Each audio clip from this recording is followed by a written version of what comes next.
Hello, welcome to the Eddie Conversation Podcast. My name is Eddie V. Hill, and I am your host. This is episode number 84. I tried to say it at the same time. Joining me today is Zed. Wow. Oh my gosh, thanks for coming over. That's me. All right, so you are based on your Instagram, director, model, musician, DJ, otherwise known as a multi-creative. Correct. You also are singer-songwriter, specifically lead singer of Favorit the Band. Yes. Versus, yeah, okay, great. Correct. All right, good. So I feel like even just right there, there's a lot to cover. I know we can also talk. Sorry, continue. All right. Sorry, do that again.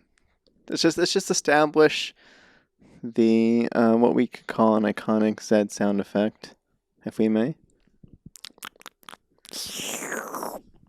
That's a new one for you guys. I came up with that one right now. Okay. So there we go. You might hear that on occasion. Don't get confused. It's just like heavy breathing and like anxiety. So enjoy. Yes. Okay. So what we can talk about here, I guess, I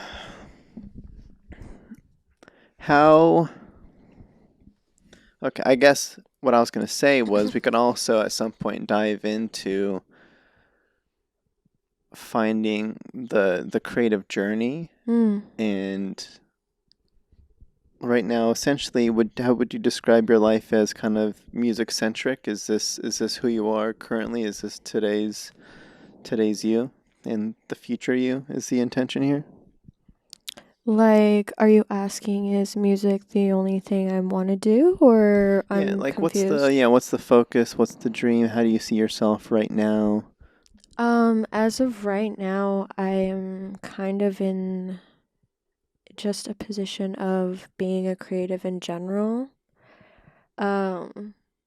Music is a great way that I've started to express myself and feel creatively fulfilled, but I also do that in a lot of other forms, and there's no really saying that like music's the only thing, or like that's the only thing I'm working on or doing. I'm doing everything all at the same time, all at once, in their own moment. So when you say everything, I imagine, because you don't mention, I know you have skills, like you have an eye for, I'll call it like aesthetic, which could be funneled into photography, video, costuming. Like I know you, like there's all of that, which I'm sure is kind of like the part of that everything that you talk about. Is that okay?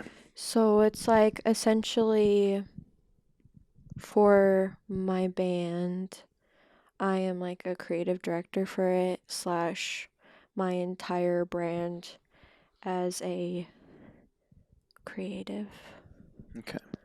So for the people at home that are maybe less familiar with the band, Favorit the Band, is it officially? Because I know when I went on like Spotify, it just says Favorit. Yeah, that's technically the name, but like we don't really care if like people refer to us to Favorit the Band or not. Okay, because I like the sound of Favorit the Band. I prefer it because I feel like a lot of people don't realize that we're a band because it's just two people. But yeah. Okay. All right. What I want to talk about is Favorit. All right, work. So for what I was going to say was for people that are less familiar with the band, how do you describe the sound? I guess that's what kind of band is it? I guess is in our earlier days we were very like pop and like funk inspired. But like throughout quarantine, we've really been trying to develop our sound and kind of figure out essentially what we're trying to do. As of right now, we're really going down the alternative jazz pop inspired. It's very experimental, some would Okay. say.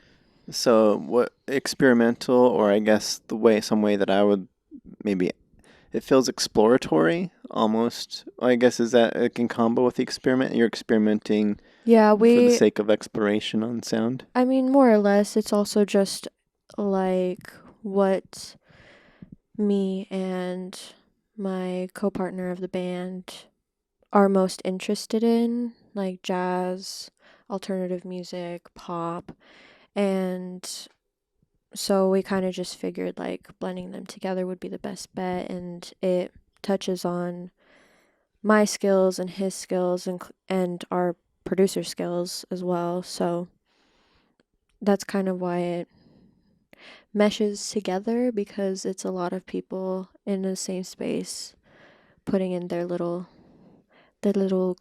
whatever they're called, sprinkles, sparkles, whatever. Zhuzh. Yeah, zhuzh. Zhuzh. When did you released your? So I guess maybe we can talk a little history just to clarify. So because you mentioned quarantine specifically. Yeah. How did yeah, I'm kind of how did this all kind of begin? Because yes, the start of the band. I didn't want These to. I didn't want to lead the answer really too much. the way you're asking these questions is like crazy. I'm a professional question asker. It's been 80 plus episodes, and I still did not know how to ask a question properly. It's true. Go one more time so I can get it. I was just more curious about the origins of the Like, band and why did I how start how it? it got started. Because Okay. yeah, I mean, it technically started when I met my drummer Ace, because when we first met, we bonded over making music and that we both were interested in it and that it was both like a part of our past. And it really started like in an alleyway behind an apartment, and we would go back there and I'd play guitar and he would write little songs and I would sing them, and we kind of would create these whole things together, which ended up leading us to meeting our first producer.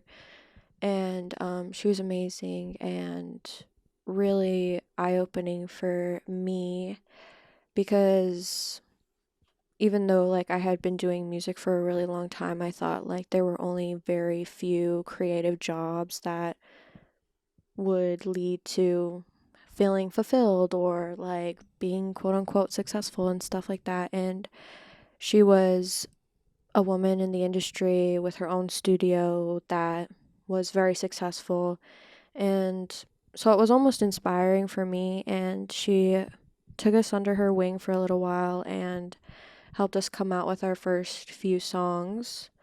And then from there, like, people just liked it and I liked it, and we just continued to do it. And then we finally found our new producer, whose name is Calum, and we started working at the beginning of quarantine, and we were there like every single day for 5 hours making songs together, all three of us. and by there you're referring to His studio. okay, nice. All right. Okay. Yeah. Nice. Okay. Jeez, I'm so sorry. So your first single, was Ringtone Yeah, officially the first single? Ringtone, yeah. Released in 2020. I'm just looking at Spotify. For people, you can go find Favorite on Spotify. Favorite without the E at the end. Yes. Favorite with no E. Favorite with no E. I also see Do That, 2021. There's Drive, 2022. There's Watching. It says latest release. For some reason, I didn't know this one existed until I checked Spotify. Yeah, that one was kind of a secret one. We didn't think like that it was going to be received well, but it actually was, and I a little bit regret not promoting it harder, but here we are. Mm-hmm. Okay. There's lots to jump into here. I'm a big fan of jumping into talking process, creative process on like, let's just say like the design of a sound or a song or the inspiration for like even just writing the music in general. Yeah. We can talk about all of that, and there's also the promotion aspect too, because there's the photo shoots, there's the potential, because you've done music videos as well, or a music video. Plus, yeah, pushing it out. Like, I don't know, it's a lot of work. Yeah, lots of work. So let's start with the music itself. Okay. How? Let me see. Let me try reading a question. That might help me phrase it better. All right, I won't look at you. So the question is, what's your process? Sheesh. So where does let's just say I'm gonna half assume that the process maybe varies depending on the track we're talking about. Is that a good assumption? Yeah, it depends on obviously who you're working with, very similar to the film industry in that sense. And it does really depend on kind of what you're trying to go for musically. At the root of it all, it normally starts with either like lyrics or a couple chords. Okay. So maybe if we were to talk about one specific track as an example for that, would you want to talk about the first one out, Ringtone, or the more recent release of Watching? Or maybe I'd be curious to hear about the differences in the approach too, on the first versus the latest. Well, our last two like songs that we've released, the most recent ones, have been with our new producer, and then the other ones were with our old producer. And like I said, it varies depending on who you're working with. And our process when we were working with our old producer, Una, was we would go into the studio and we would just really chat about our feelings and like what's going on in our life, and really kind of draw from that for inspiration. And from there, she would kind of come up with some chords or find some beats that she felt as a producer spoke to her in the same way of the topic that we were trying to get across. And then my co-writer and I would sit behind her, be listening to the beats that she's making, and just brainstorm, word vomit words until we kind of got like our first line that we would lock in, and we would start going from there as a group, all three of us writing. So not only was she a producer for us, she also kind of taught us how to write as well in that whole process. Okay. And then switching into new producer. New producer, we met through a mutual friend, and we went to his studio, and we had only met like twice and never really like creatively interacted, so it was a bit different. And it took some time to figure out how it was going to work between us, but we figured out that like the best way to get the work flowing was for us to bring in some references of other artists' songs that we were inspired by that week or the day before or whatever. And we would show him the songs, we'd listen, we'd talk about what our favorite parts about it was, and then we would talk about the topic that we're trying to say. And from there, he would be like, I got it.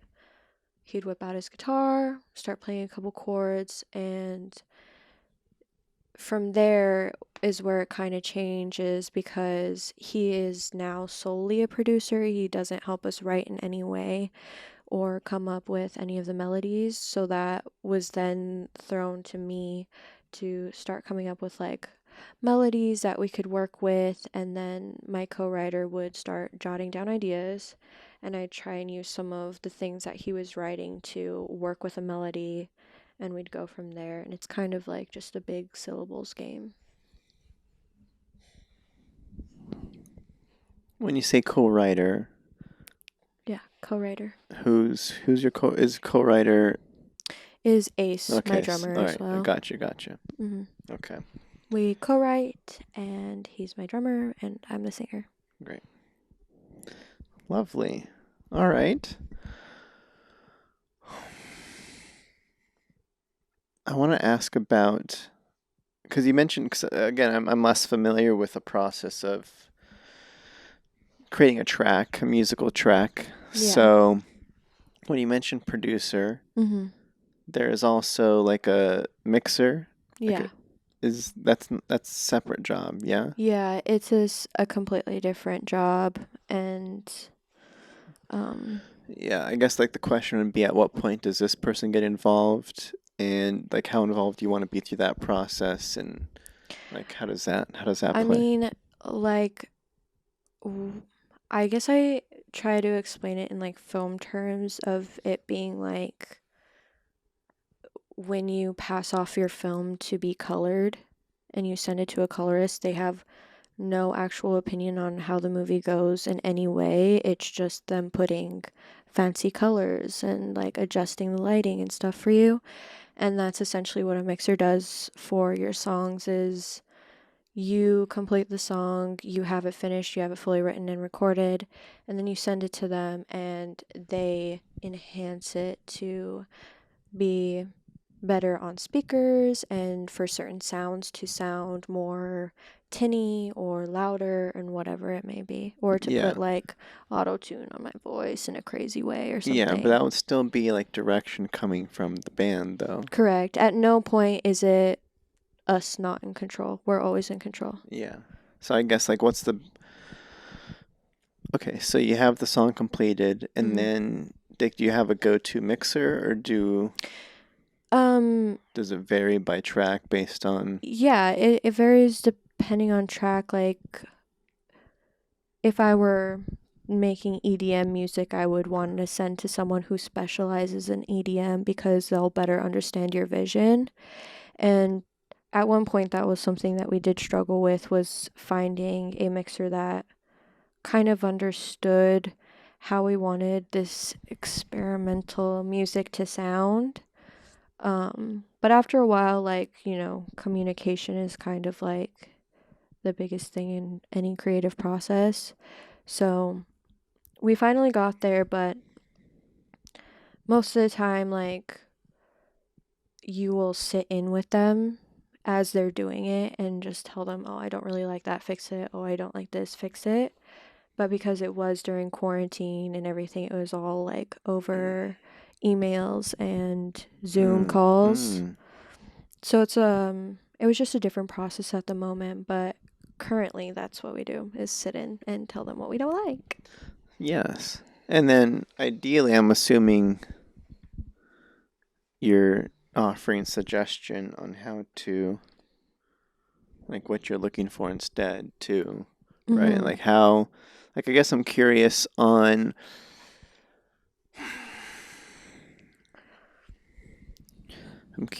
as to the growth of an artist from Yeah. like walking in, making your first track, to like learning terminology along the way and learning more about sounds. And like you said, like you would bring music to the table for sessions and be like, this is music that I like this week or last week. The song really stuck out to me. Yeah. And really learning how to diagnose like why it stood out and what those sounds specifically were. And that's kind of like the education part, right? Is that how, or how does, yeah, how do you know what, like, how do I communicate my vision to the producer? yeah, or yeah, cause I just can't think musically at all. So I'm over Yeah. here like I don't even know how to communicate. Like when I have to score on one of my films, I'm like, hey composer, Make it sad. yeah, can what do you think on this? And they're like, well, no, you tell me what you think. What do you want? And I'm like, I don't know, help me. And they're like, well, what do you want the audience to feel? And I'm like, I don't know. I feel like At least this is my opinion. It's not like, I don't know if it's industry standard or Sure. anything like that. But the process for me was very much like realizing that making music is kind of like not very serious. And Mm. like you're not supposed to take yourself really seriously. Ooh. And like you can obviously be good at your craft and like be good at what you do and such, but you don't need to be worried about feeling stupid. So I'll be like, oh my gosh, like, yeah, I love how it goes. And it's just a freaking noise I'm making in my mouth, but it translates enough that that other person is like, oh, so they like that really like tinny type of noise or like whatever it is. You know what I mean? So it was very much a process of me being like, oh, make the ew, ew, ew go really loud. I like that. And then be like, okay, the ew, ew, ew. I'll figure that out. And it works. Obviously, like whoever you're working with, like has to be kind of patient with you when you're learning. But Okay. that's So yeah, I guess. All right. there's obviously words for all of this stuff, of course. But this is like how I learned. Yeah. No, that makes sense. It's like you said, being comfortable with not almost with not knowing what you're talking about, but like knowing what you want and just communicating it however you can. Yeah, because Yeah. at the end of the day, like when you're in a session, it's better to express like any type of opinion than not having one at all. Because it's like not helpful at all to not know anything that you want or be too scared to share that you don't like something or whatever. Because it's like such a collaborative process that like if you leave it all up to one person, they're just gonna be like, okay, that's good enough, whatever, Yeah. you know? Yeah. That's me. Yeah, that is you. Well, that's good. Can we put it out already? Oh, no. Oh, you think this could be better? Okay. Thanks for calling that out because I would have said okay to that. Whew. Classic Eddie. Classic. Okay. So, what usually lands. Okay. I should look at my notes. No, take your time. Mm. Mm. When you're listening to a mix, what is the first thing that stands out to you these days when you're reviewing something? Like, let's just say when. That's my own? Yeah, on Okay. on your own music. I think I understand what you're asking I me. think so. I think I might know what I'm asking too. Okay. If my answer doesn't sound like anything that you thought, it's probably because your Yeah, because question I'm still makes thinking no of like the sense. mixer situation where you're sitting with your sound mixer with I don't know your mixer, Yeah. and like you said, this stuff I don't like. The stuff like fix this. Like, what sticks out normally, or yeah. I mean, of course, like since I'm singing, the first thing I'm always like really concerned about is my voice. Like I don't want to sound fake. And that was like a really hard problem that I was having for a while was like people altering my voice in a way that I was not cool with. Um, When you say fake, like I don't know if you listen to Post Malone. Do you listen to Post Malone? I'm sure I've heard some Post Malone, but I don't actively listen. I don't know if you have heard him on the radio or not, but sometimes he has this almost sheep like thing to him. So he'll be singing something and it'll elongate and start to go like a sheep like baying at Okay, yeah, you. yeah, yeah. And it's a stylistic choice, of course. Like it's not because on accident or anything, and it's definitely not his real voice. It's an effect that people put on because a lot of people like it, but when this person put it on my voice, I was just like, that is not it, yo. Like, it sounded whack as frick. Can you That's cuss a little bit? fudge. I'm just kidding. No, you for sure do. Do your thing. Like, Okay, because I'm thinking, on occasion, I know one of your inspirations. Maybe I don't know. 0%. Billie Eilish is an artist. Hmm. She has those yearly like review interviews that she does, and I know those are always really cool to watch. Yeah.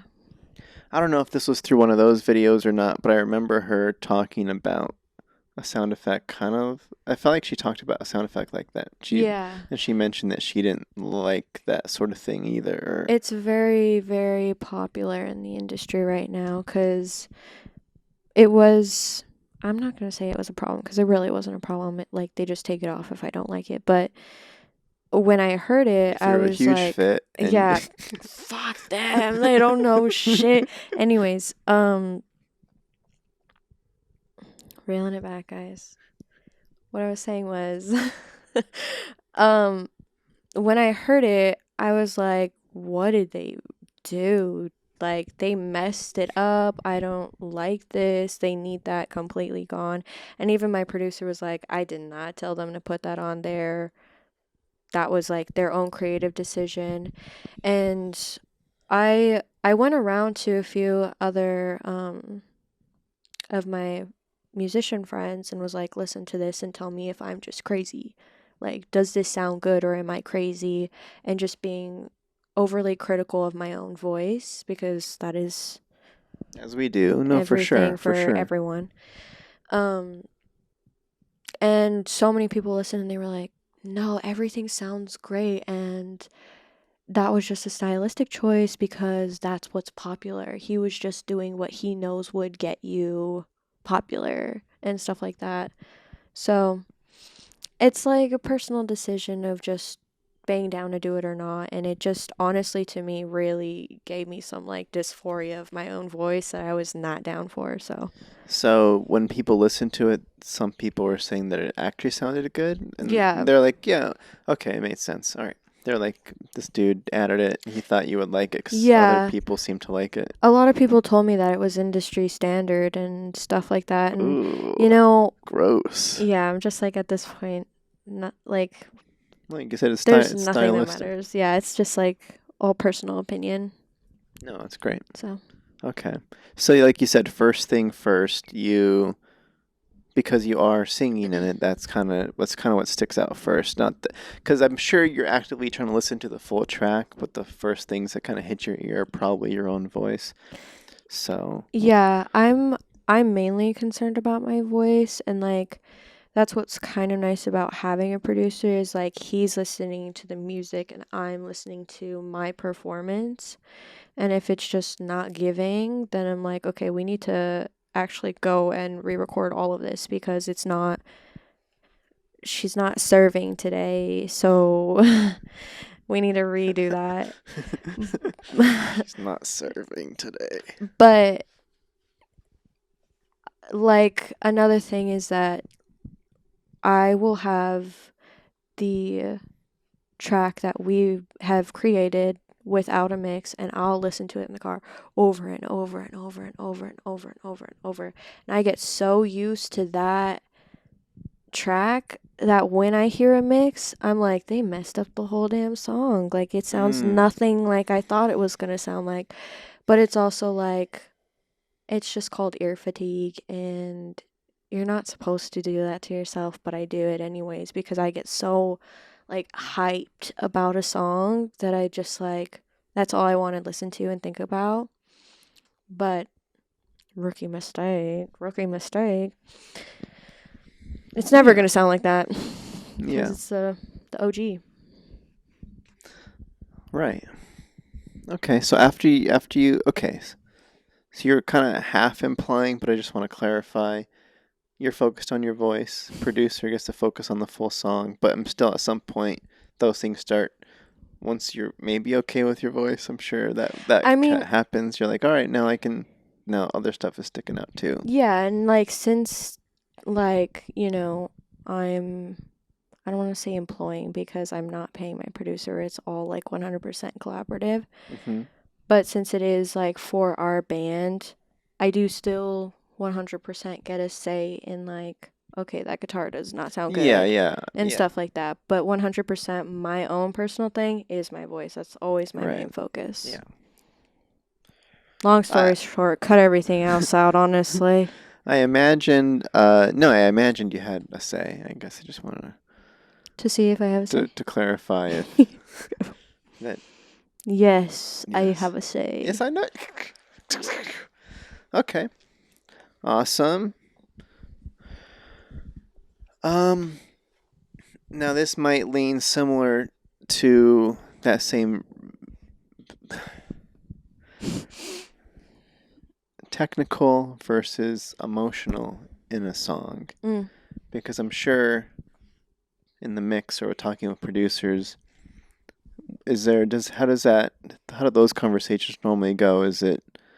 Because I could imagine somebody being like, hey, we gotta adjust this sound and this sound here, we gotta tweak this and this, and at the end of the day, people are more listening for the emotionality of like the way that you're singing versus the technical aspects of how certain things are sounding. Yeah. So how do you look at that combination of because like you mentioned, she's not serving today. That's kind of leaning into the emotionality, right? Yeah, 100%. And that honestly has nothing to do with the mixer. It is up to me and my producer in the moment. When we're tracking my vocals, because it'll be a whole separate day just for me singing. We'll have a separate day for just writing, a separate day for making the track. And so that day, I'll basically sing the song over and over and over and over and over. And sometimes just like very tiny parts of the song over and over for either them to chop up or for them to edit so that it sounds the right emotion. And like 90% of the time, no track is done in one take fully through from beginning to end. It's little micro moments of me singing that was, and then it's like he picks his favorite out of all of the versions of me saying that was the best. You know what I mean? Yeah. So that was being a fragment of like Of a whole song, or even just a sentence in the song. That's crazy talk. It's like editing a video. That's crazy. But okay. It's very interesting. So it's just the repeatability of getting in the studio and just doing it until you get it. Yeah. Ish. I'm putting myself in that headspace. Yeah, you just gotta. Whatever I'm trying to say or whatever. Yeah. And doing it repetitively, it helps you get into the headspace versus like getting you. I feel like that might be a little bit. I don't know. For instance, I recently, as I do, I put together a little short film. Classic. Because I just got done with an AD gig and I was craving being in the director chair again. I'm like, I need to be the person in control here because I just need whatever. So I put something together and I thought it would be fun to act. Yeah. And it's not fun. No. It's not fun. It's not. It really isn't. But I thought it would be fun. So here I am in front of a camera trying to just say one line. And I'm like, if I just keep saying this over and over again, at some point I will get a delivery that I think will be usable in the edit. Yeah. But what I ended up finding out on this specific day was I was just getting more and more in my head as I kept doing it. Yeah. And I'm like, we just cut. I hope something's in there. We just gotta, someone shut off the camera. Just please cut. I am going to have a breakdown if I keep trying this. That would have been probably more entertaining. An Eddie breakdown? I've been waiting for that day. See what it looks like. It's good content. Yeah. It's good content. I could use it as a... Eddie's first breakdown, not clickbait. I broke down, not clickbait. Yeah. Is this my last directing set? Not clickbait. Yeah, and I'm trying to tell the cameras to cut, and they're just not cutting, and they're coming in closer. It's kind of a little bit of... You flip the table and push the camera down? Well, it's the classic, like, those reality shows where they... It's like if somebody's afraid of spiders, they bring the spiders out. Oh, yeah, X Factor. And then Well, it's almost like a Dr. Phil style show where you're in front of a Oh, live love. audience, and they're like, "This person here is afraid of spiders," Yeah. Oh, yeah. and Yeah, then yeah. and then it's like, "Are there spiders here?" Trigger them live in front of a Yeah. whole audience. Don't worry, there's no spiders here. And it's like, bring them in. And they're like, no. And they start running off, and the cameras just chase them down the hallways. That was and you, stuff. but they were like, bring in the actors. Or no, bring in the cameras. Yeah. Fair. That would have been me. Okay, so I guess what I was just saying is I got in my own head doing the repetitive thing. But Yeah. you're saying that somehow, how do you do it? I mean, Or you're just a professional, you just do your job, you know. like when you're good, you're good. Like shit. No one gets it. Anyways. Woo! I'm kidding. I've had plenty of breakdowns in the studio. With our new producer, Caleb, luckily, like, he's our homie now, so it's, like, not weird. But, like, there was one moment where he was like, all right, now you gotta do your harmonies. And I was like, I'm not doing that. I'm not doing that. And he was like... What is... Okay, I was like, what are doing harmonies? I don't even know. Harmonies, you know, like... La la la la la la la. Yeah, but then you have another voice that sounds... singing the same thing, but it's higher pitched. No. Yeah. It's like literally when a group of people...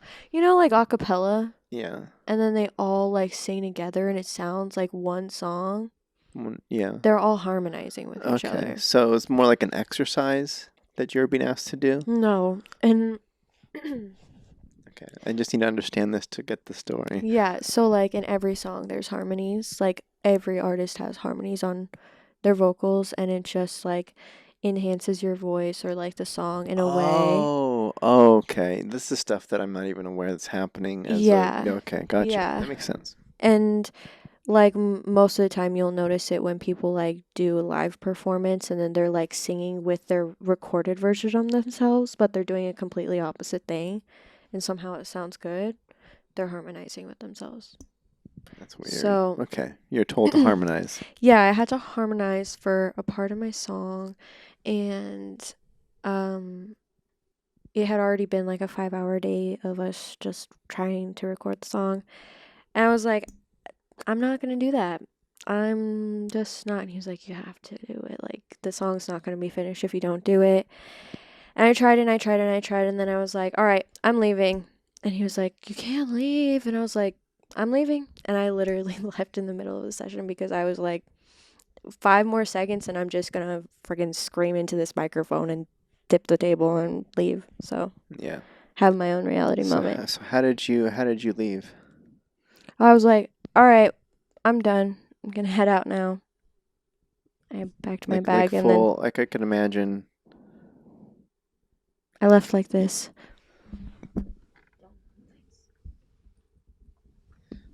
Just like that. But imagine like in a really cool like recording studio. Yeah, you grab your bag. Not Eddie's living room. You grab your bag and you grab your dog. I was like, I'm just kidding. I didn't do that. Yeah, it's okay. Well, because I guess the vision that I was hoping for was the sprinting out of the room was... No. I wish I could not commit to the dramatics. I was over it. I was dead, but yeah. The next day I came in and did them just fine. Okay. So you had the next day too? Yeah, I have as long as I freaking want, but it's like... I mean, that's... We're trying to give ourselves like a deadline of creating a song like every 3 days. Dang. Like from beginning to end, so... From scratch? Yeah, from scratch. Okay. Lovely. How often do you interact with this camera, or not at all? I'm talking to the camera the whole time. I'm talking to you, but I'm looking at the camera. No, I don't know. Once every 3 minutes, I'll do a little glance. Okay. I just wanted to make sure I didn't seem conceited compared to you. You do. Single versus EP.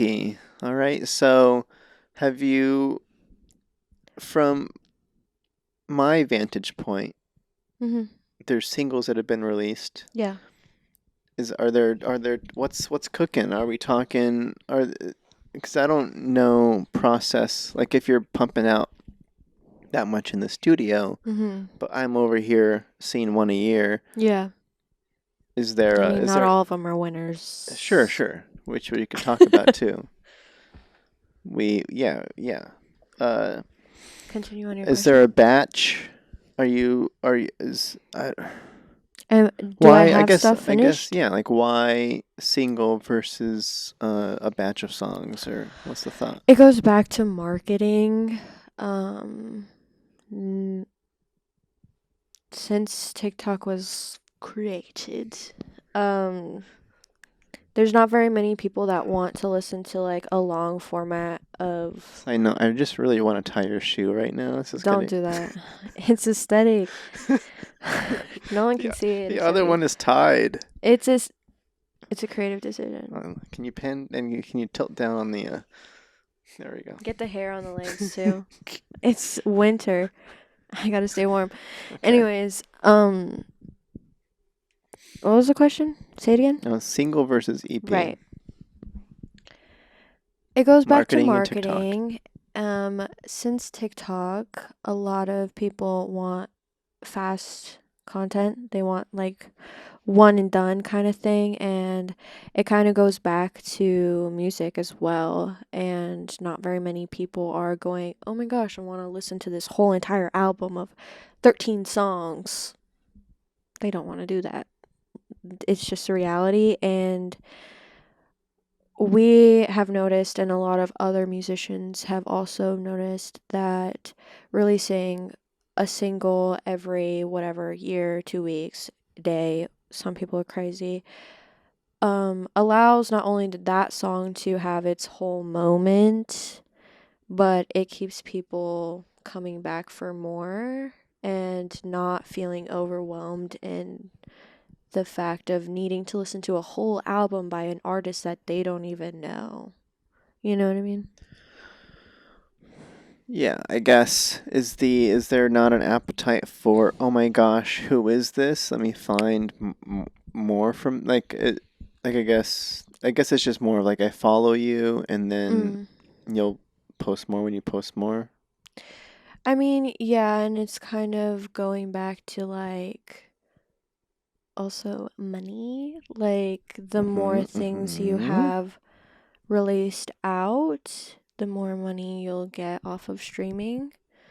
Not that it's even that much money, like literally the ratio of money to streams is so small, but you know, if you have 80 songs streaming versus 3 albums, you know what I mean? The percentage kind of gets dialed down. But again, it's all about just like making sure that everything's digestible, and I personally like doing the singles route because I get to give everything its own moment. And for instance, like the song you said you didn't even know existed was going to be one that was in a cluster for an EP of like 7 songs, and it wouldn't have had the moment that it did if it wasn't its own singular. Yeah, it gets lost. It gets lost amongst the noise, if you will. Exactly. Yes. Noise because we're talking. Right. Yeah. Nice. Nice. Okay. I had a question in there and I totally forgot what it was. Did it have something to do with how none of them are all goodies or whatever like that? Yes, thank you. How many tracks are you cooking? I'm taking out my jacket. Well, see, my arm's a little chilly, so you'll probably be putting it back on. But, so what's the ratio of goodies to baddies? How do you know when it's baddie? If it's just, I don't know, it's just kind of like if it's not a vibe. It sounds really dumb, but it's like, if you don't like rock with it so hard that like it's all you can think about, then it's probably not a goodie. And that's like at least how I feel for my own personal work, is like if I want to listen to it every single day, then there are probably at least a small percentage of people that would be down to listen to it every single day. But if I'm like, It was okay. It's probably just okay, you know? Okay, so you trust your objective viewpoint on your own music. I mean, yeah, I've always been a trendsetter, so I'm just My kidding. word, jeez. It's true though. Okay, but no. It's All right. true. I moved to Burbank. Eddie moved to Burbank. It's true. Off camera, she was asking Just why I kidding. moved to Burbank, and I was like, "Well, you moved to Burbank. Yeah, and I was like, oh, classic follower move, you know?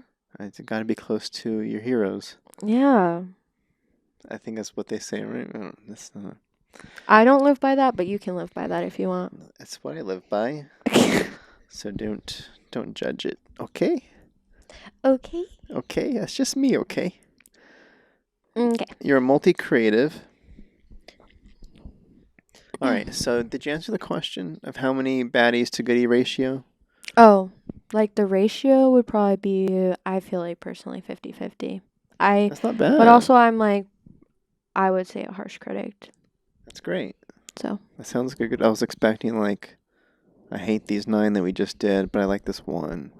Yeah, I mean, I always feel like Ed Sheeran said like when he was writing songs that it took him a really long time to get all the shit out before he got clear water running. And That's gross. that's exactly how I feel. Like you just kind of have to make a bunch of bad stuff until it's crystal clear and like super good. You know what I mean? Yeah. I didn't quote him for sure like to a T, but you know. Yeah. I mean, Yeah. I'm over here still making. I'm still trying to get to my clear water and the filming. So you know. Someone had to say it. I'm just kidding.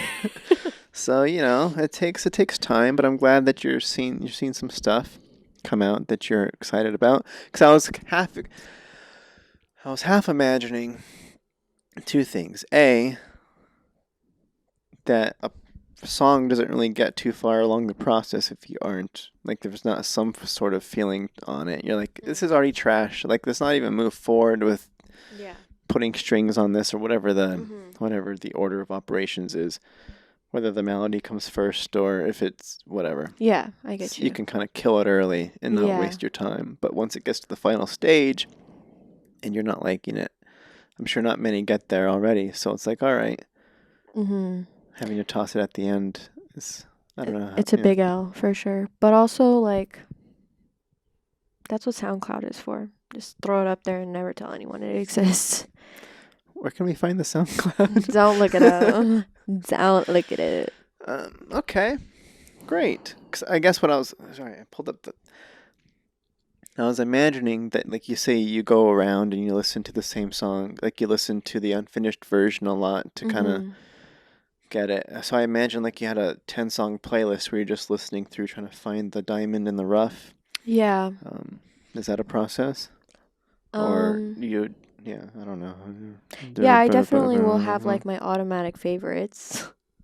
Ooh. And that's kind of like, I'll listen to those until I get bored, and then I'll listen to my not favorite ones, and then I'll be like, oh wait, these are my favorites actually. How did you two decide on the name of the band?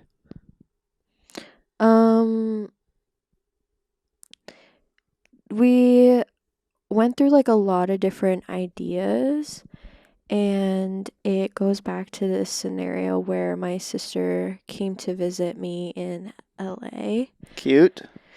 Throwback. And I introduced her to a group of my friends, and I was like, what do you think of them? And she was like, Ace is my favorite. And I was like, oh yeah, he's my favorite too. And then I told that story to Ace, and then he was like, oh, you're my favorite out of the friend group too. And I was like, let's just name the band Favorite because we're each other's favorite out of the friend group. Cute. No shade, no tea, but... And then the E got dropped. Yeah, because, you know, you got to be like a little original. And you're like, what? You're like, what if also, yeah, it's like, isn't the E already silent in Favorite? Yeah, I mean, I imagine you're at a whiteboard and you're like looking at the word on the whiteboard and you're like, you take the eraser and you're like, We have it. Yeah, I feel like the E on the end of favorite looks stupid, you know? Like, now that I created this cool new version, like, putting an E at the end almost feels like God, the you don't other belong option there. is like, let's try it without the A. Let's try it without the I. Yeah, no F, just Favorit. We're Favorit. Ooh. Okay. Yeah, So, it looks cool. And because I wasn't sure, and if you went through the whole like SEO thing, you're like, let's look on the internet and see, does this searchable and is this easy to find? And I is mean, this we had a lot of recommendations from like a lot of people. can we hear some that didn't make the cut? I mean, our producer at the time said that we should do Zaza. Instead of Gaga, Zaza. Our band like should be Zaza. Lady Zaza. I That would have been cool. I missed opportunity. If anyone wants that one, you're welcome. But Sure, I understand Zaza though. yeah, ZA, Zaza, and I was just like, not it. I don't like the ring, and I don't like that. And there were a few other ones, but I don't want to get into it. So. Great.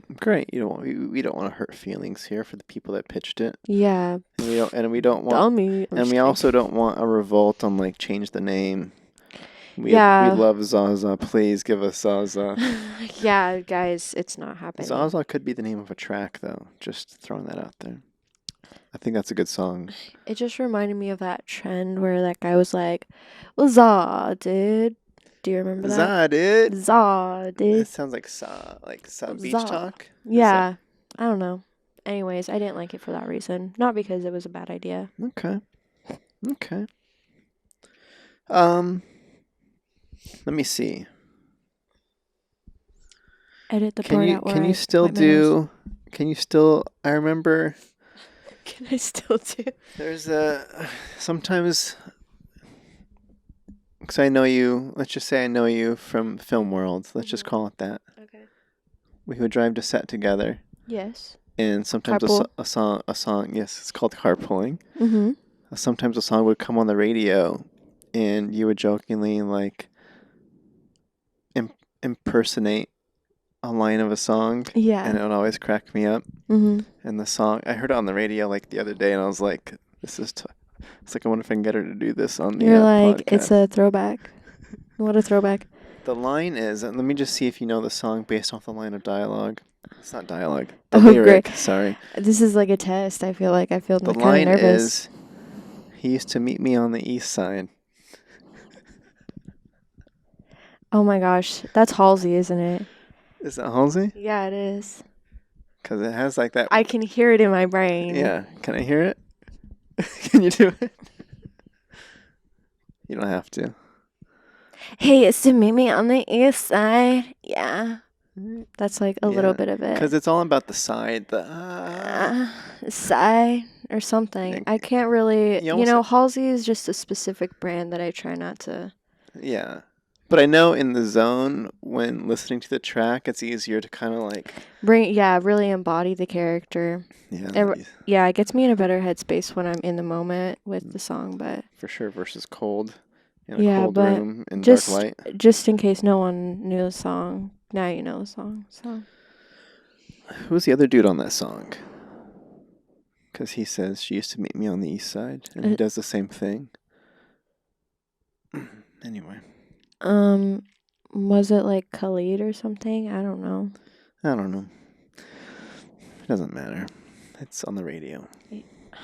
Yeah, overplayed probably. So, I'm going to ask a couple of other music questions, and I'll switch to some other random ones here. But have you had the opportunity, because I don't know, but I'm curious. You have tracks, you have music, you're working on more music, I gotta assume. Live performances. Correct. Have you done it, and how do you approach it? And do you want to do more? How does that play into the whole grand vision of Favorit? Yeah, we have done a live show. We did it this previous year for the first time with our own original music. The day before my birthday. And It was fun. I thought it was fun. We did it for an event called Magic Meow. Not sponsored, but could Magic be. Meow? Yeah. Okay, like a cat? Yeah. Meow? Okay. Yeah. Um, we know the guy that runs it. He's a producer in the film world, which is like the perfect connection. Say that again? Okay, that's a thumbnail. Great. Oh gosh.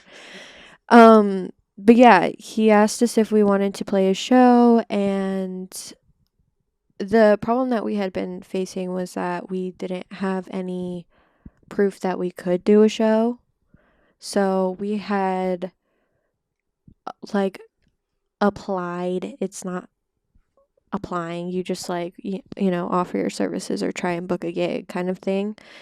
But we tried to do it quite a few times with other groups and organizations to try and perform for like their events, and everyone wanted proof that we could do it, and like there is no proof unless you just like take a music video as proof, which no one really does because everyone knows that it's a backing track for a music video. Yeah. So he kind of gave us a chance, and he was like, yeah, like come do it, and you guys get a 30-minute set. And we were like, oh my gosh, I know. 30 minutes. 30 minutes is kind of a long That's time a heavy for, set. yeah, especially for someone that like has never done a show before. So did 4 songs, and we did 2 of our songs, 2 covers, and it went pretty chill. We literally knew like a week before the event as well, so we only had a week to prepare. But yeah, shout out Chris for coming. Okay. He was the only person I invited. Yay, Chris. Yay, Chris. So you did a live show, 30-minute set. Yeah. How does the math in my brain, 4 songs in 30 minutes, that doesn't seem to add up to me. So they say that you get 30 minutes, but that's including you getting onto stage, setting up your instruments, talking in between, doing your songs, and getting off the stage. Okay. So all of that has to happen in 30 minutes. It's not you getting to play songs for 30 minutes. So it kind of equals out to 10 to 15 at best, maybe in that range? Of actual music, yeah. Yeah. Mixed with like a couple little jokes and like You? some jokes, yeah, you some stand up. You were doing some jokes? It was like, hey, how we feeling? That's it. Little shoulder shake? I don't know. Hey, how we doing out there? I don't know. I had sunglasses on, so I couldn't see anyone. Yeah, like, please don't look at me, people. Yeah, I was like, I'm a vibe. go away. I'm a vibe. Yeah. How did you, as far as performance goes, this is like the actor face is just like. Yeah. My performance. Yeah. Did you put much thought into how you'd present yourself? I'm sure you had to. Like aesthetic or yeah, just what am I like wearing? How am I acting? What 1000%. What kind of persona? Who am I? The whole classic question. Who am I? Yeah, I definitely always am thinking about how I'm perceived. It was a Halloween event, so it was very difficult for us to decide whether or not we wanted to dress up or not for this event. And we didn't want to be the losers that were dressed up and everyone was like wearing cool clothes. Yeah, you know come what I mean? on. It's LA. You know what I mean? You want to be the cool kids that aren't dressed up and everybody else is yeah, we want to like, fit what in. are you guys Like doing? we want to be a part of all the cool people. We don't want to be the weirdos. Anyways, we were the weirdos wearing normal clothes. Everyone was dressed up. So if you're ever in this bind, this is my tip. Just slap some fangs on. You're a vampire. So.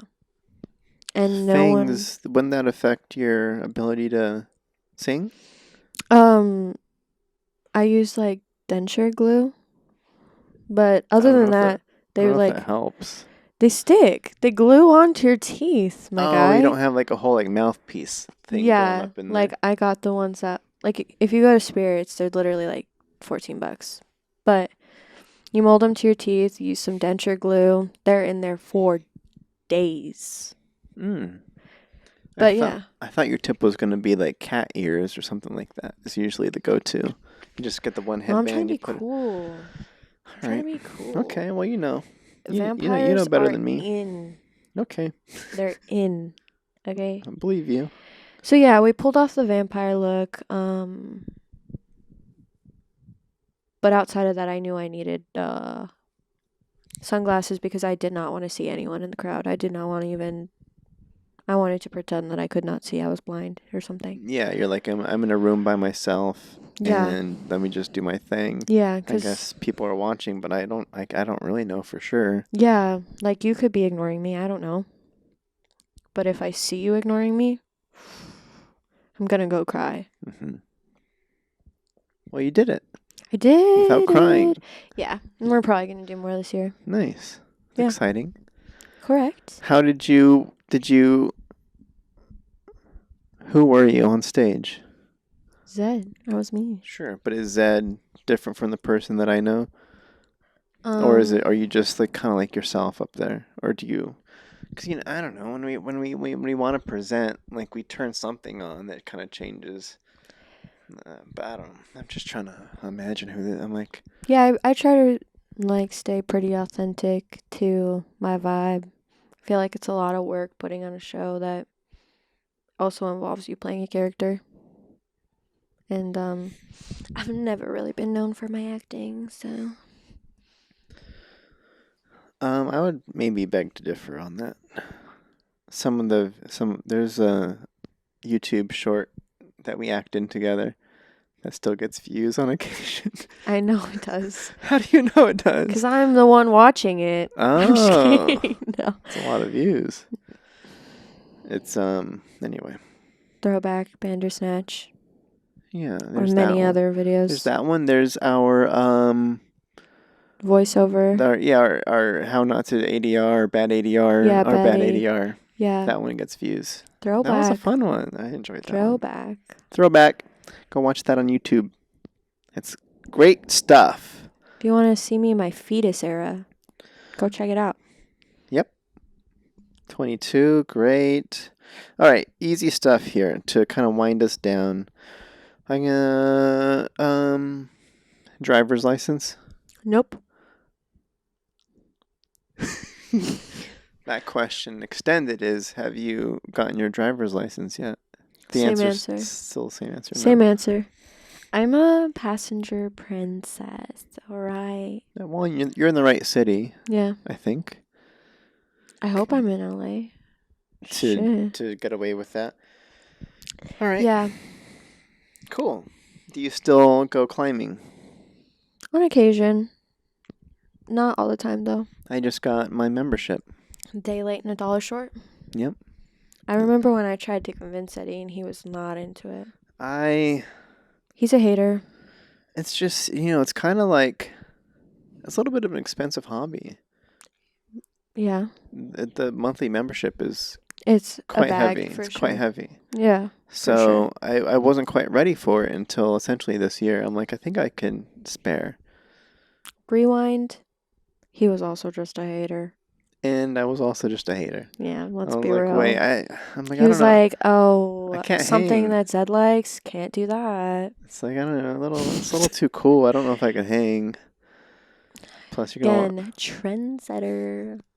So you still go on occasion? Yeah, it's not my life anymore. Mm-hmm. I used it like as a really big escape for a while. So. Did you get pretty good? Oh yeah. What V's were you climbing? I was like in 5 or 6s, but I was like going every day for like 5 hours. So it was like kind of my like life for a while. Okay, so we're talking about indoor climbing. Is it rock bouldering? Climbing. Yeah, bouldering. Indoor climbing, bouldering. Did you get your top rope? Yeah, I got certification. Certified. Yeah, Nerd. I'm way better at belaying than climbing. I prefer it. Okay. You're a great belayer. Nerd. Me? Yeah. I don't have my top rope. I'm just kidding.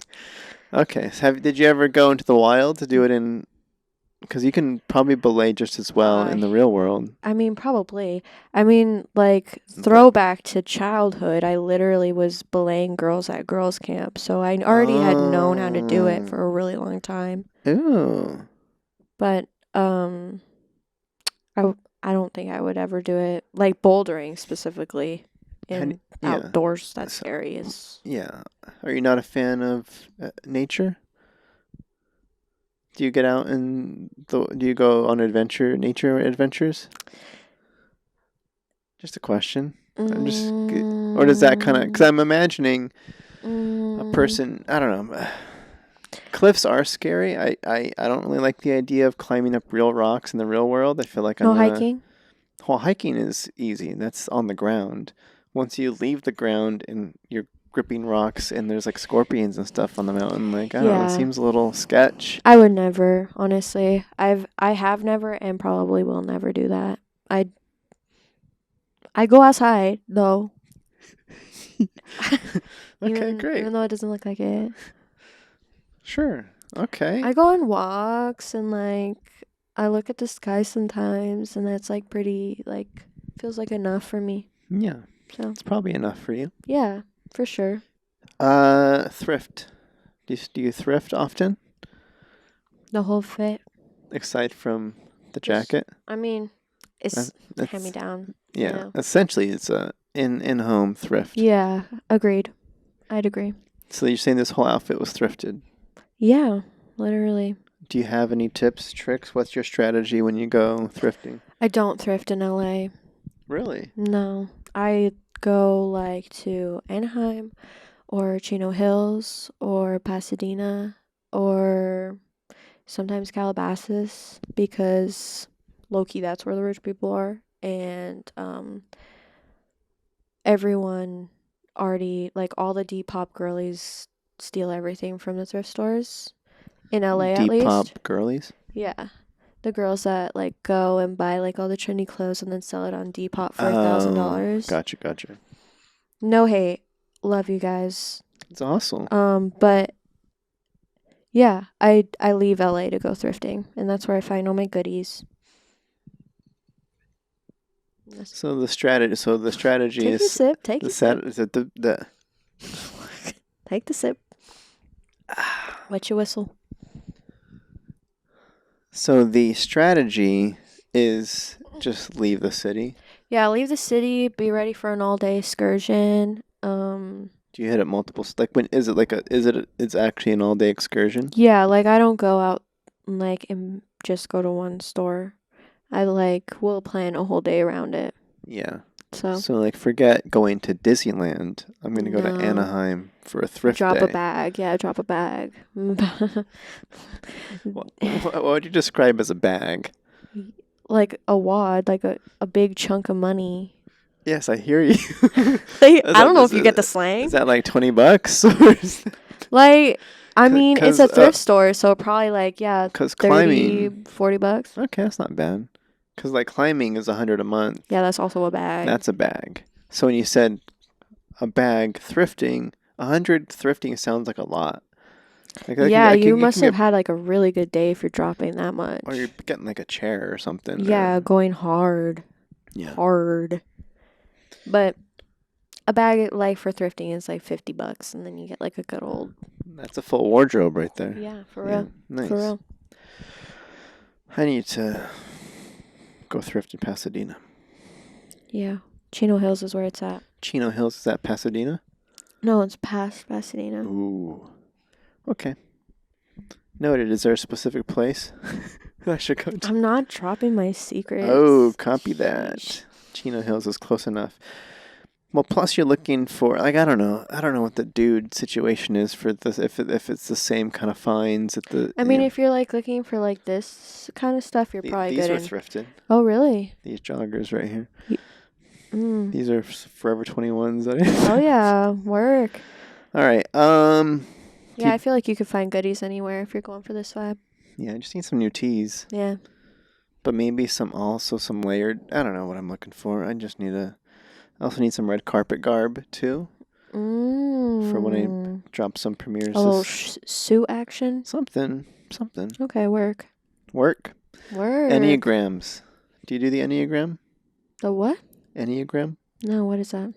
It's kind of like you do your personality tests and you figure out kind of like, are you an Enneagram 4 that's the or alphabet or whatever, it's the numbers. Elemental 7 or whatever. It's numbers. Oh, then no, I've never done that one. Skip. What are your thoughts of Frida Kahlo? Big fan. Big fan. Always been very inspired by her work. Great. Yeah. Love a Latina icon. There we go. Go Frida. I know that you've done, and that's some of your best work is impersonating Frida. Correct. You can just draw some brows on and well, it's also making a face, and there's also a little bit more to it than that. Yeah. It's all part of the, I don't know, the vibe, I guess. Yeah. To really embody her energy. Okay. I don't know. All I got left is maybe... I'm curious. I thought I left a quote in here somewhere, but I did not put it. Oh no, a quote? Yeah, I was really inspired by one of your Instagram posts. It really warmed my heart. Are you making fun of me? No, no. That's me being genuine. Okay, work. Let's hear it. I don't have it up. I have to find it. Oh, okay, good. I thought you screenshotted it or whatever. No, that's what I said. I thought I have it somewhere, but I don't. I'm just going to go to the old IG, as we call it. As I call it. Yeah. It was your post talking about how excited you were in 2020. Right here. Being a part. I feel like he's going to make fun of me. Jeez. Let's go. I'm trying to... because you're talking about how Favorit the Band was lighting a fire for you in 2020, and this was November of that year. Okay. That was like peak pandemic. That was like we'd been locked down. We had no idea when we were going to be let out, what was going on. I guess. Yeah, the streets were deserted. The streets were deserted, and we were just... everyone thought they were going to die. Yeah. I did. And I didn't know when it was going to end. Correct. So, I mean, that's kind of around the same time that I launched this podcast and stuff. But you said, I'm tired of waiting. Shouldn't read this to your face.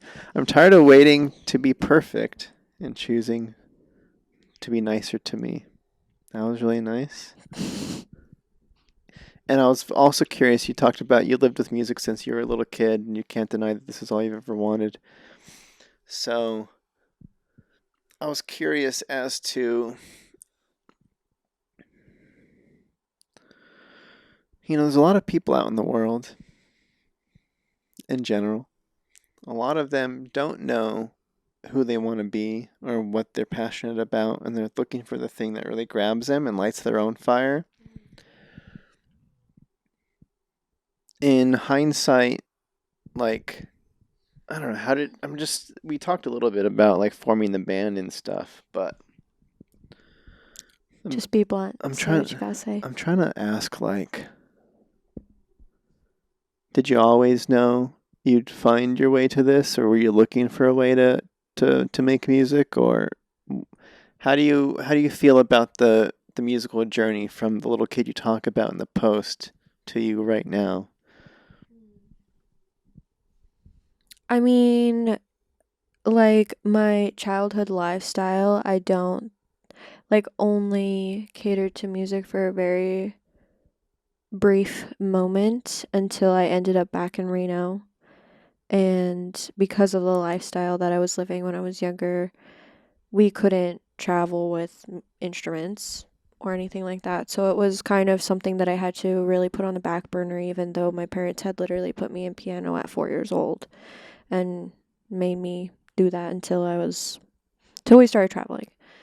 But even at that, when we were living in New York, I begged my mom to find someone that would let her borrow their piano, and I would play it there. And then I begged her for a ukulele, and I taught myself on the road. But when I ended up in Reno at a very similar time of meeting you, I also met another person named Hans, and I was very caught up in the successes that both of us at the time were creating, individually and together. And I kind of really put that whole experience on the side, even though I had literally been learning from this guy how to play guitar, and he thought I had so much potential that he custom built me a guitar and gave it to me. And I was just like, okay, word, thank you. I'm a filmmaker. Um, and didn't really like put two and two together, like, maybe I should really ponder on that and think about like, maybe I have some real potential in this. And so leaving Reno, um, as I was so caught up in the successes and like how I felt in the moment about filmmaking and the photography and everything, that's all I wanted because it made me feel validated in my art. So later on, when we ended up in LA, I think it just accidentally happened because I ended up working predominantly in music videos, like solely. And that was where my career was really flourishing here in LA, was working in music videos. But after a while, I realized, like, holy shit, this is kind of a labor job. This isn't actually creative, at least what I was pursuing in the moment. Um, and then meeting other musicians, I was like very interested, and I never thought I would pursue it on my own in the way that I have, because I reached out to our very first producer and was like, hey, like, can I just like come and watch you like do your thing? Like, I don't even want to make a song. I just want to, I'll film you doing it, like, just so that I could be in that space. And when I showed up, my headspace was, okay, I'm going to be filming this girl as she's working. And then she was like, actually, don't film any of this and let's make a song together. And that was kind of like a huge moment for me, because she was like, let's put you in the vocal booth. And I was like, so beyond nervous that I could barely sing. And after that, I was like, oh my gosh, this is like so fun. And I didn't even know that this was possible. And I had been interested in learning how to produce music when I was in Reno, but I couldn't find anyone that would do it at the level that I think I was thinking in my head. And at the end of the day, I I think I just realized that my creative journey in the film industry and photography was just like almost a stepping stone for music, so that I could better create visuals for myself and hone in my aesthetic and know what I want visually, and then I can focus on the music only, kind of thing. So yeah, moral of the story, I knew it, but I didn't think it was gonna be a thing. Yeah, and it's kind of tough when you find another outlet that kind of fulfills in a similar way, like film was. So that's almost like I mean, that's kind of like, I don't know, I feel like it's a good case scenario where, like, at least I'm doing something that is kind of fulfilling, but then you said, like, sometimes it kind of wasn't when you're just like in an assistant position. You're Yeah. not the creative that's framing the shots or lighting the scene. Yeah, and even when you do get into like a higher position in the film world, it still felt really lackluster for me. Like, it was fun and I enjoyed it, but it was still just not like fulfilling at the end of the day for me creatively. And turns out like that's really important for my mental health. So, Mental health. That was a part of your thing too. You said be nicer to yourself. Do you want to expand on that? yeah, mental health, kids, be nice to yourself. No one's perfect. You're never going to be perfect. Your project's never going to be perfect. And So it's more of like perfect is unattainable, not that not that you're not Perfect worthy. is That a sounds like matter of your own opinion. It's never a real standard. There's no actual bar of perfection. It's just what you think is perfect or what you think is perfect. And also just like literally following what you want to do and not like what other people tell you you should do or what they think you should do or how you should go about it. Like just literally follow your own vibe.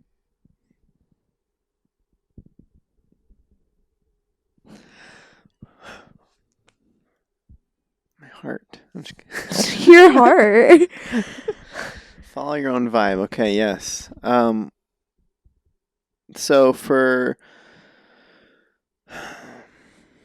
I'm curious to hear. I guess maybe this feels maybe like the last question, but Oh no. oh no, it's coming to an end. Last No, question. no. For those, you moved to Los Angeles really young. Correct. How do you feel? Like, what advice could you give to others that are moving in a similar that yeah, to other young people? From an old man. I'm an oldie. I'm an oldie now. I'm almost in my 50s already. Just kidding. No offense to 50-year-olds, y'all. No I'm literally joking. Yeah, just I guess specifically for people, for younger people that are moving to LA trying to find themselves. Do you have Like in the film world or just creatively in general? creative in general, whether they're coming for the musician stuff, like they're coming by default to be a musician. Like if you knew you were gonna be moving here with that intent that you're pursuing right now, do you think that would have worked, or does the path that you took kind of like somehow, like, I don't know, that's I mean, like every person's path is gonna be different, and like I'm not gonna say, do what I did, and you're gonna end up here. work on music videos. Like that's how you're gonna get a career, cause like that's just not realistic. But like as someone who is younger, moving to the city and also figuring out what they're trying to do, um, definitely just don't get caught up in gadgets and gizmos and the hierarchy that the industry can create in some moments. But also like knowing that it's gonna take like a lot of time and it's also does not reflect your value as a person or as a creative in any way. If you don't get a job or if that person didn't really like your work or if you're not going to work with that person again, like it literally has no value actually upon you as a human being. So, like, just don't take your art too personally. Whew, that's a tough one. That's tough. Art is so Yeah, personal because it that's the whole thing is like we're making music or we're making films about things that we've gone through or things that are actually very personal to us. Yeah. When you're performing in the booth, you're trying to access these emotions that are very personal Yeah. to you.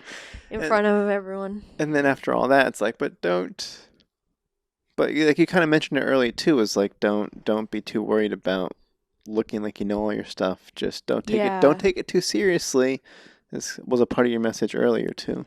Yeah, I think like I learned when I first moved out here, like working in the camera department, was that like there's literally no point in pretending that you know something or thinking that you can figure it out. Just ask the damn question. Like literally just ask the question because it saves everyone time. It saves you the heartache, and at the end of the day, someone would literally rather just tell you what something is or how to do it than wait for you for 40 minutes trying to figure it out or something Yeah, like because that. they know you don't know. They can see it pretty Yeah, quick. very, very quickly. And same with like taking yourself too seriously. Like, people will catch on that you're kind of a poser if you're like, oh, I'm a DP, and it's like, okay, what have you DP'd? Well, I just thought I'd put it in my bio. Okay, cool. What have you DP'd though? It's okay to just be like, I'm aspiring. I am aspiring. That's it. Mm-hmm. People will respect you more for being real than like being a poser. In my experience, of course. For all those posers out there that do it, rock on. More power to you. Mm-hmm. Yes. That's great. I would agree with all what you just said. That was wonderfully put. Thank you for sharing. You're welcome. Okay. Well, we're done. That's essentially the show. We did it. I do want to give people a chance to be like, all right, if you want to follow Zed or Favorit the Band, Correct. can you where's the best place to keep in the nose of when stuff is dropping, when if they want to just see it, where are the places? I mean, you can find us on Instagram at Favorit the Band, no spaces and no E after favorite. Also, favorite on Spotify, no E at the end. No E. Anyways, that's it. And pretty then much. I'm going to shout out yours too, or no, Oh, don't. am I allowed to? Yeah, I'll also shout out my personal account, Z_project. Yeah, I think that's right. Underscore? Yeah. Or either that or it's just that project. It's I can't remember. Z_project. I'll confirm it right now. I'm just kidding. No, it's totally. Yep. Great. You also DJ. All right. Correct. If you want to hire me as a DJ, that's how I make all my money these days. Nice. Okay. Well, lovely to catch up and chat and hear the musical journey, and and that's the show. Thanks for hanging. Okay. Bye, everybody. Bye. Don't do drugs.